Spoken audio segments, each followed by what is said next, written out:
Kejaksaan Tinggi Papua resmi menaikkan status perkara dugaan korupsi pekerjaan peningkatan jalan Yuruf Amgotro Semografi di Kabupaten Kerom ke tahap penyidikan dengan potensi kerugian keuangan negara mencapai 11,18 miliar rupiah.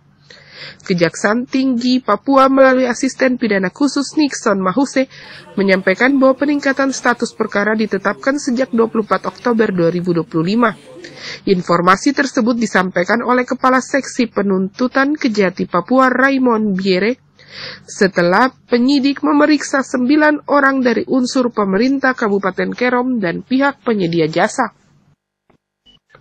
Proyek peningkatan jalan yang dikerjakan Dinas Pekerjaan Umum dan Penataan Ruang Kabupaten Kerom tersebut bersumber dari dana alokasi khusus DAK tahun anggaran 2023 pada bidang jalan tematik peningkatan konektivitas dan elektrifikasi berdasarkan berita acara Serah Terima Pekerjaan nomor 600/PHO/DPUPR/Romawi 2/2024 tanggal 7 Februari 2024.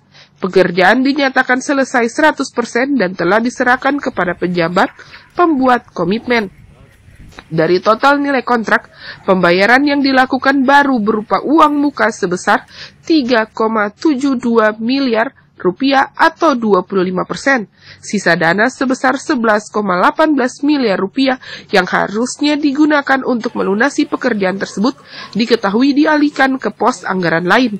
Padahal ketentuan DAK mewajibkan penggunaan dana secara spesifik pada kegiatan yang telah ditetapkan.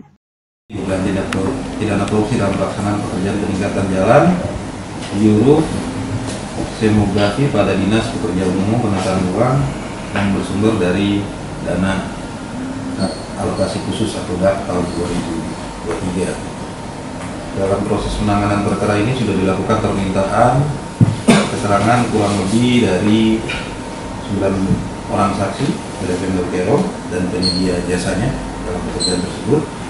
Kemudian juga kita kemarin juga sudah berkoordinasi dengan ahli untuk meminta pendapat ahli terkait pengelolaan keuangan daerah khususnya dalam alokasi dana DAK. Dari kasus posisinya ini ada pekerjaan DAK fisik itu pembangunan jalan tadi yang dikerjakan oleh pihak ketiga, namun pada saat pembayaran ternyata tidak bisa dibayarkan menggunakan dana DAK. Padahal dana DAK itu sudah turun dari pusat ke rekening kas umum daerah.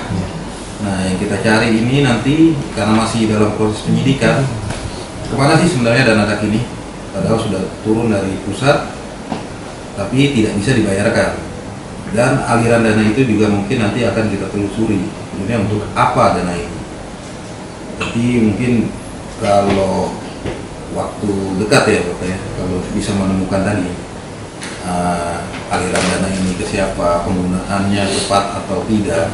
Yang jelas sih kita menemukan bahwa ada uang yang sudah masuk tapi tidak bisa dibayarkan. Nah, itu digunakan untuk apa? Koordinator Penyidikan Pitsus Kejati Papua, Valeri Dedi Sawaki menjelaskan bahwa pengalihan dana ini menimbulkan kerugian negara berupa beban utang kepada penyedia jasa sebesar 11,18 miliar rupiah. Penyidik saat ini mendalami pihak-pihak yang bertanggung jawab terhadap penggunaan anggaran tersebut, termasuk kemungkinan adanya penyalahgunaan wewenang. Penyidik masih berlanjut dengan pengumpulan alat bukti tambahan untuk memastikan seluruh rangkaian perbuatan melawan hukum dalam pelaksanaan proyek tersebut. Kejati Papua menegaskan komitmennya untuk menangani perkara ini secara profesional dan sesuai prosedur hukum. Dari Kota Jayapura, Papua, Yesi Riani, JTV mengabarkan.